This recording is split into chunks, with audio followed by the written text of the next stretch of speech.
Guys, I cannot believe that I experienced what I've experienced and that I'm even making this video, but welcome to my Iceland reading vlog.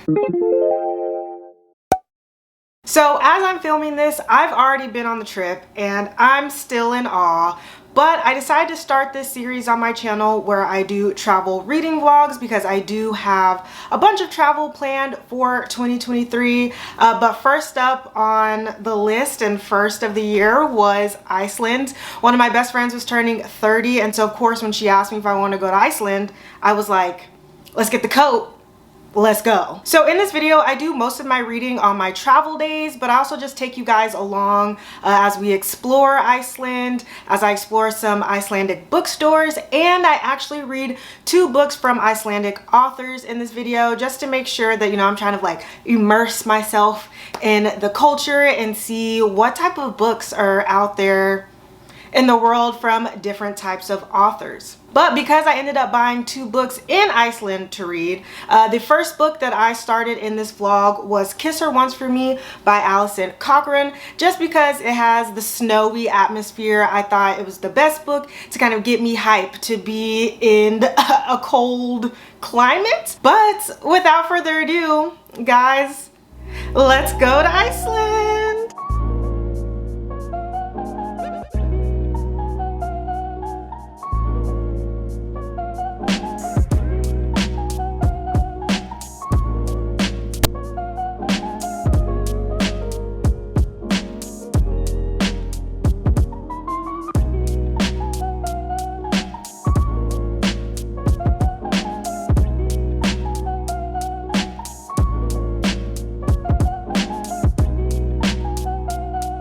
After a 14-hour travel day, I finally made it to the Iceland airport. It's about a 45-minute ride from the airport to the hotel because there's actually no airport in Reykjavik. There's also about an 8-hour time difference in between Iceland and Texas. So by the time we got to Iceland, it was about 7 a.m. the next day. So technically it was day 1 in Iceland. We arrived at the hotel and took a little tour of where we'd be staying for the next 6 days, and it was really cute and really well designed. I would definitely recommend staying here. The customer service and the staff throughout our entire stay was just top tier and really just added to the positive experience we had in Iceland.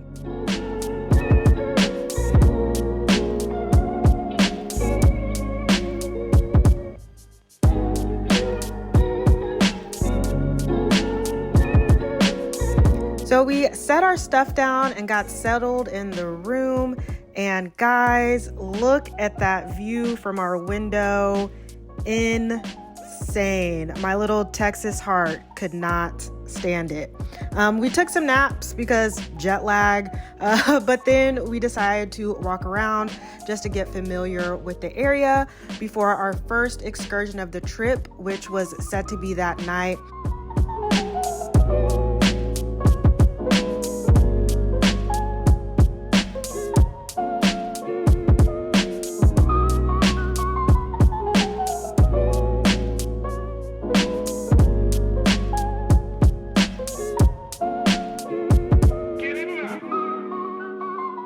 So the first excursion on our trip was an attempt to see the Northern Lights. And guys, it's not guaranteed you'll see the Northern Lights on these tours, but we were hopeful. And that hope really paid off because Mother Nature really showed out for us. And it was hard to get video of the lights, but I did my best. And pictures and video really don't do it justice. But it was definitely a life-changing way to start this trip in Iceland.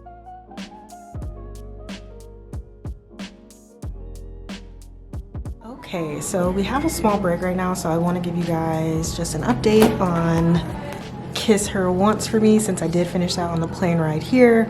So this is about 2 women who meet at a bookstore and they have this magical day together. And then they decide just to never talk again.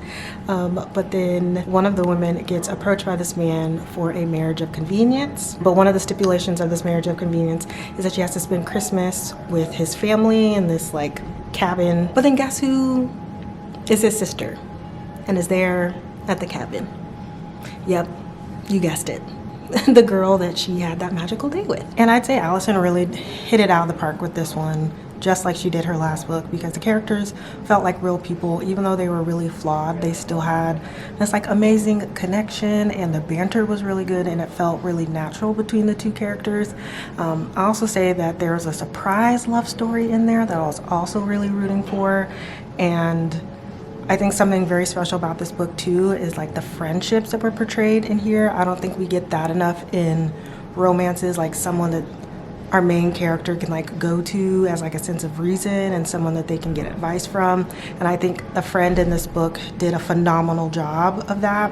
And I think the banter and friendship between not only our protagonist and her best friend, but the protagonist and the guy who asked her to be in the marriage of convenience, I think they formed a really beautiful friendship as well. And all the family that was at the cabin, all of the side characters I absolutely loved. And the ending, low-key had me choked up on the plane. Like I was really about to cry. Just because of all of the beautiful relationships that were portrayed in this book. So if you guys are looking to read but totally 5 out of 5 stars. We have a short break right now, but I think we're actually gonna do some lava looking, I don't know what you would call it.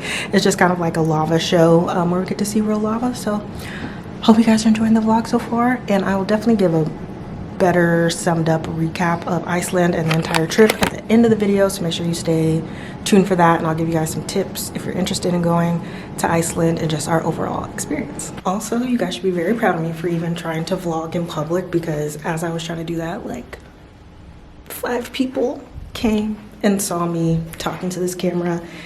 But you know, part of me doesn't care because I'm in another country where nobody knows me, and they're probably never gonna see this video, so it's fine. But doesn't mean I'm any less embarrassed about it. But I'm doing it for you guys. I'm getting out of my comfort zone for you, so you're welcome. This lava show was actually really cool and really informative. We learned about the history of the volcanoes in Iceland and that there are actually a few that recently became active.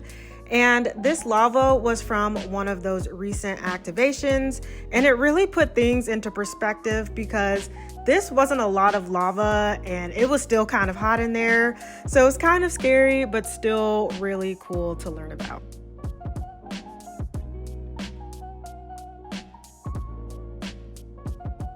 Day 3, we did a guided tour of Reykjavik. We started our tour around 8 a.m. and had the chance to see the city wake up and the sun start to rise. And because of the time of year we went, the sun doesn't actually rise until about 10 a.m., which is why you guys see it's still kind of dark outside. But our tour guide was really knowledgeable. Her family had been there for multiple generations, so she was able to walk us through some of the history and things like current cost of living. And guys, Iceland is a lot more expensive than you think, which was really surprising to me. And she took us all over Reykjavik, especially the places that aren't really accessible by foot, including this museum that had this breathtaking view of the city.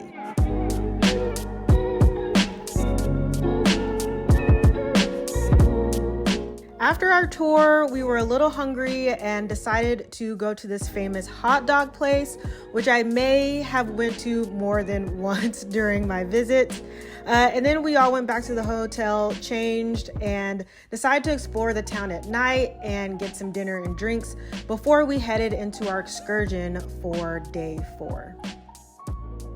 Day 4 was the Blue Lagoon Spa. This was one of the excursions we were looking forward to the most, and it did not disappoint. It was about 16 degrees outside, but you would have never known that considering the water was so warm. And again, the views were insane.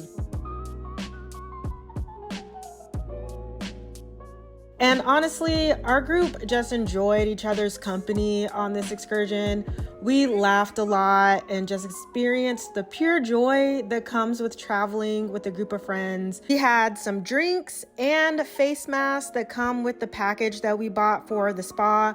And that face mask just made my skin feel so buttery smooth. And overall, we just had a really good day. And this day was actually pretty draining, so we just headed back to the hotel afterwards to get some sleep for the next day.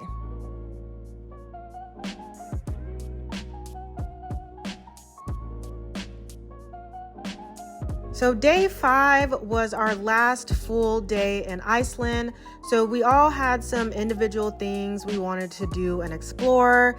So of course I had to go to the bookstore, and this store seems to be like their version of Barnes and Noble. And of course, since I was in Iceland, I had to check out the Icelandic literature. So here are a few things that I was considering, but ultimately I decided on 2 other books, which you'll see later.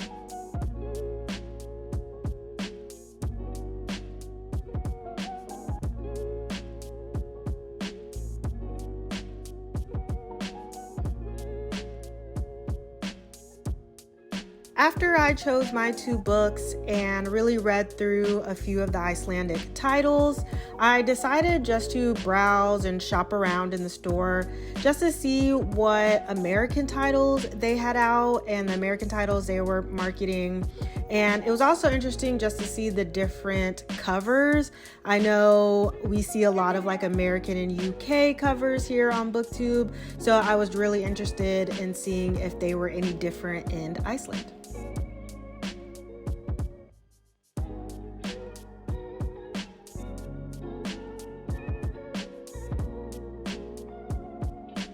After book shopping, I met back up with my friends and we went to this coffee shop that is known for their rye bread ice cream. And I know it sounds really weird, but Iceland is actually known for rye bread, so they have this specialty ice cream, and let me tell y'all, it was actually delicious. But since it was our last night, we did want to celebrate the birthday girl, the big 3-0, with a little surprise at the hotel before we headed out to dinner.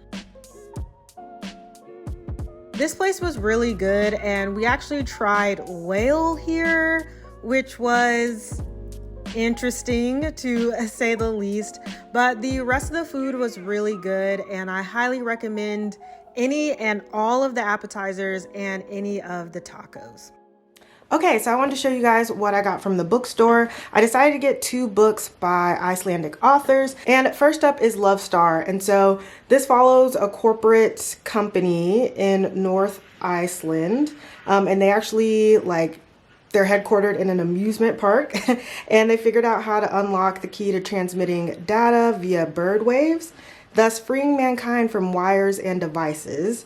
And it also says there are regret machines that eliminate doubt over roads not taken. There's also a company that scientifically matches couples up, similar to the one by John Mars, and that's probably one of my favorite books of all time. And this says that this follows 2 characters who are 2 happy young lovers, and they have their perfect worlds threatened when they are calculated apart and forced to go to extreme lengths to prove their love. So I'm really excited to get into this one because it seems kind of like a sci-fi, romance-ish book. And then up next I have The Island, and this author happened to have a whole table to themselves in the bookstore almost, and I feel like it's one of those authors similar to an American author like Stephen King or Lee Child or James Patterson, where they just pump out books all the time. It says this island is only accessible by boat. It's the perfect place to vanish. During a long hot summer, 4 friends visit the island. Only 3 will return. They each share a past and a dark secret that could harm them all. There's a detective that is sent to investigate and soon finds echoes with the case of a young woman found murdered 10 years previously. Is there a patient killer stalking these barren outposts? So it's kind of like a detective novel, mystery thriller type of thing. And so I think I should be able to get through both of these by the time I get home. It is our last day in Iceland, and I can't wait to like recap everything for you guys. There was a couple like mishaps, but we still had like a fantastic time. But I'm gonna try to read those 2 books on my flight home. I have a total of like a 14-hour travel day or something like that. So hopefully I can finish those 2. In the meantime, I'm gonna go get some coffee because we have to go check out in an hour. I saw a little coffee shop down the street that I really wanted to check out that looked like I had some cute books and stuff in there. So let's go do that before we have to head home.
Alright, so we are back from Iceland and I'm gonna review the last 2 books I read. We're gonna review Iceland all together. So first, let's talk about Love Star, how to describe this strange ass little book. So we're following a few different perspectives and storylines, all kind of running parallel in this like dystopian-esque world.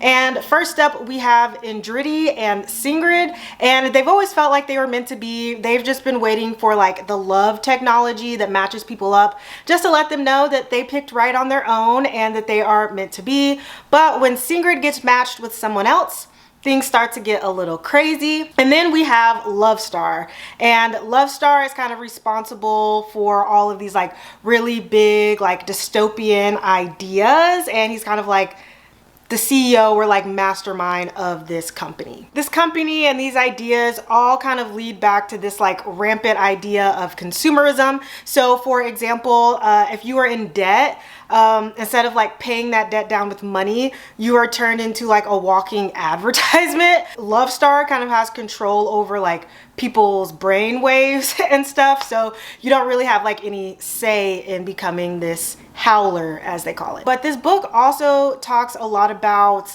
like religion and death, and that's where it starts to get a little funky for me, because even within religion and death, it still ties back to consumerism. You know, and for me, there was a few parts that just really seemed unnecessary. Like, especially towards the end, there are things that then warranted like trigger warnings that I just feel like really could have been left out of the book. And I was just kind of reading it like, now why'd you say that? You didn't have to say that. You didn't have to go there. But, you know, the back of this book says Love Star was the winner of a DV Cultural Prize for Literature and named Novel of the Year by Icelandic booksellers. And while this might be the novel of the year for them, I gave this a 2.75. This just wasn't like my cup of tea, but I can understand how people would really enjoy this because it is really unique and I haven't read anything like this. And so if you're into sci-fi and you're okay with authors really just taking it there, then you might enjoy this one.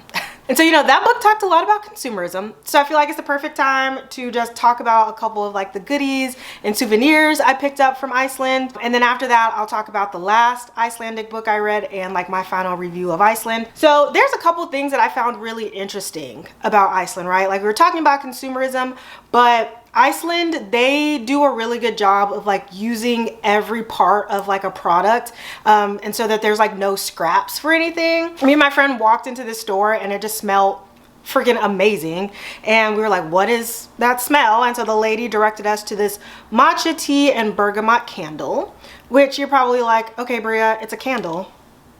Whoops. But she was saying once you burn the candle, this container actually is reusable. So she was saying a lot of people use it just like as a mug or a cup, and they actually had a few examples there. Some people had turned them into like little planters. Smells really good, and it's just nice because I get a candle and I get a cup out of it. Who doesn't love that? My big thing when I go places is I actually have a bracelet, which I don't have on today. That's a charm bracelet that I started when I was 21, and I decided just to, anytime I have like a big life event where I travel, I'd add a charm on there. So I did get an Icelandic charm, and it's gonna be really hard to see. And then there are a couple of things that Iceland is also known for, and that's their wool. And so these are already out of the package because I already wore them while I was in Iceland. But these are some wool socks. So these are specifically hiking socks, which I had bought for a hike that we didn't get to go on, which I'll talk about in a minute on my full review. But I'm glad I got those because Icelandic wool is like really popular. And then I got some lava coasters. So Iceland actually has a bunch of volcanoes, and they've like really been active in the last couple of years, surprisingly. So we did a lava show, which you guys saw, but they also were selling at almost like every gift shop. They were selling these coasters. I'm trying to open it so you guys can see it, but it's kind of hard. There we go. So you can kind of see the lava coasters, which I just think are very cute. Again, them reusing anything that they can.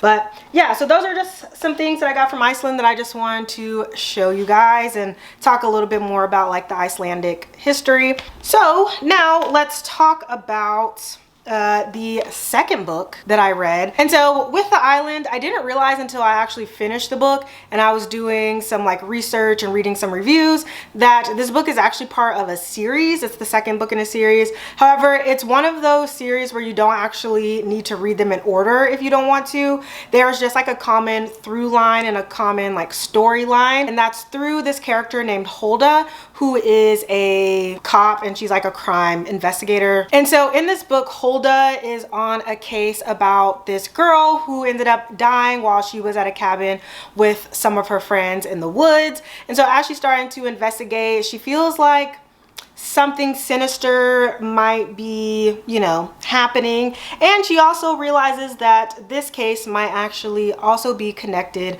to a case that happened 10 years ago. And you know, this isn't the most shocking thriller by any means, but as someone who likes crime shows, I feel like it was a really good payout at the end, and I really did enjoy it. And because like the chapters are so short and I feel like you can really get through this quickly, I actually think I'm going to continue on reading this author and reading this series, especially when I just need something that's like easy to get through, but I feel like I'm still going to enjoy. So I ended up giving this 4 stars, which I'm like really happy about. And I'm really happy that I found this author, and without traveling, I probably wouldn't have ever picked this book up, known that this author even existed. So I'm super grateful for that, and grateful that, you know, I had the opportunity to pick this up. Okay, so now let's just kind of wrap up my complete thoughts about Iceland as a whole. I don't know if you guys can tell, but I had a blast. One thing I'll talk about is like the nature in Iceland and just some of the like natural phenomenons that happen there.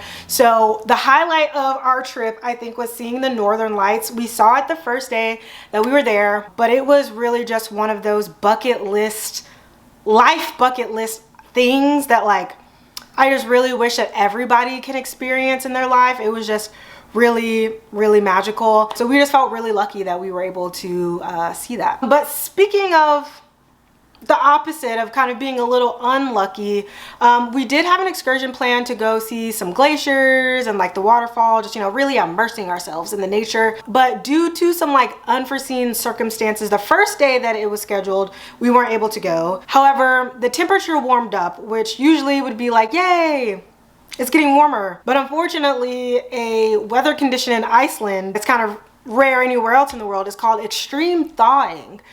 So because the weather warmed up, a lot of the ice and stuff started to melt. So because we were going to go see glaciers and a waterfall, it just wasn't safe for us to go out there because it was warnings of like avalanches and like it was just gonna be really wet and stuff. So unfortunately we weren't able to go on that, but we were just like, well, this gives us an excuse to come back again, especially during like the summertime, to maybe do some other excursions. I talked about the accents and the language a little bit. If you're worried about them speaking English or being able to communicate, don't worry. So everybody in Iceland, they actually do schooling in English. So most of their textbooks and things are in English. So the language barrier is like non-existent there.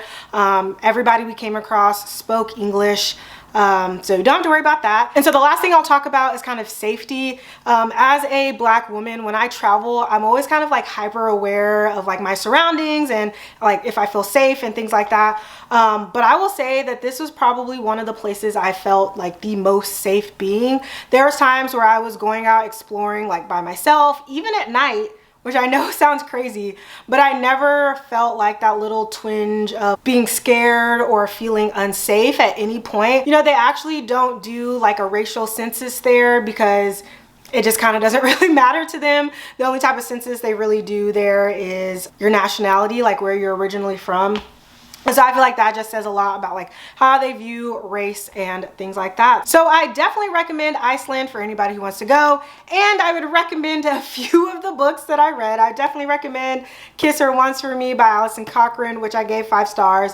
I would definitely recommend The Island, which I gave 4 stars. And depending on what you're into, you know, Love Star might be for you, but I gave it a 2.75. But that wraps up my Iceland reading vlog. Let me know down below in the comments if you've ever considered going to Iceland, if you are now considering going to Iceland, and if you made it to the end of this video, leave a snowflake emoji down below just so I know who my favorites are. And I will see you guys in my next video. Thanks for watching. Bye.